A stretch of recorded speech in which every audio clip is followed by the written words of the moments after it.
This is our first long-distance relationship. First relationship, period. That's true. Because we're whipped. We've been dating for 5 years. Are we supposed to say that we loved long distance because we didn't? Distance makes the heart grow fonder. Like, not always. Well, Hopefully it won't be too much longer. Maybe another couple of years. We can deal with a little bit of distance for right now.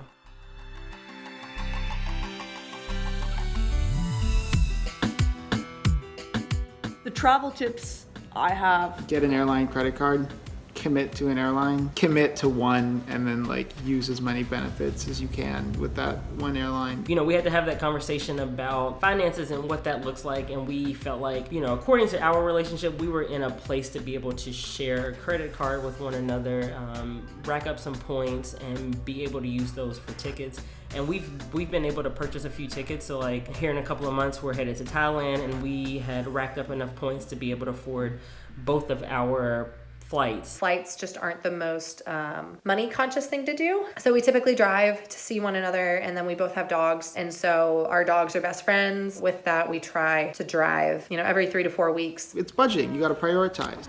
It's Cameron, the boy. He's made it. If you care about someone, you gotta set aside the budget to see them. I always think in terms of flights, so I save up and don't splurge as much as on myself so I can afford all the flights. I book on off days usually, so like a Monday, Tuesday, or a Wednesday, and sometimes it's cheaper, and maybe not booking during the holidays and scheduling time to see before or after the holiday makes it cheaper. So does paying for an expensive flight matter to see her? Absolutely. Money comes and goes, and she doesn't, and so I want to be able to just see her whenever it's best, and I guess I've never really thought about the cost. I want to spend time with Patrick, and I want to put my money towards seeing him. I take a bit of money out of my paycheck every 2 weeks, and I put it right into a savings account. So then when I do that, I feel financially comfortable to buy flights to go see Patrick. I also feel financially comfortable that when I'm with him, I have saved up the money to spend time with Patrick and to really enjoy my time and not be freaking out while I'm with him about the money that I haven't saved up. I always go the cheapest option that I could find, which is basic economy with United, and you only get to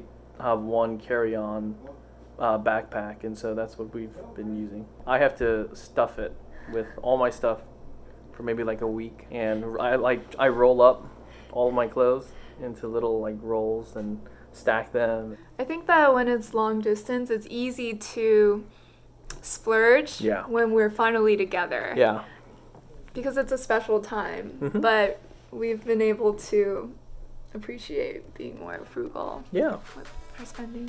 As our visit together is ending, we're planning the next time we're gonna reunite, because I don't think there should ever be a period where they're like, when's the next time I'm gonna see you? That should never happen. We've been able to see each other every other weekend. Hong Kong was tougher because the longest period was 5 months apart. We're trying to do it now is budgeting the time to say goodbye. It's not great if you just kind of drive to the airport in a hurry. You're kind of stressed. There's a lot of traffic.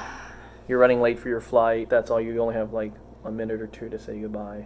That's the worst. Yeah, that's the worst. So budgeting the time to say goodbye. It's not like you need to like fulfill some like quota of like time apart in order to like see each other. If you have the opportunity to see each other, it's like see each just other. do the thing. And then if it's like really, really difficult, like, you know, you have to You sort of never know make what it might up come in a up. way. Yeah. Like find ways to fill in the gap. We FaceTime a lot, and we text on a daily basis, and we also actually write letters to each other back and forth. So there's a few of those from her. Good luck to all you long distance relationshipers out there. Alexis, I love you, and I'll talk to you soon.